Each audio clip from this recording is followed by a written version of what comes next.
क्यों?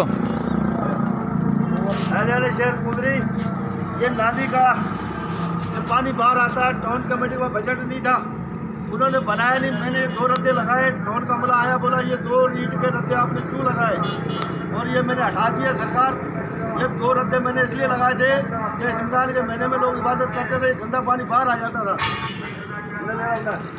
ये 2 रद्दे मैंने खुद लगाए, टाउन के अमले ने इसको हटा दिया। आगे टाउन के इनक्रोचमेंट इंस्पेक्टर आया, उसने कहा जी ये 2 रद्दे आपने क्यों लगाए, और ये मैंने 2 रद्दे लगाए थे, ये मैंने खोल दिया।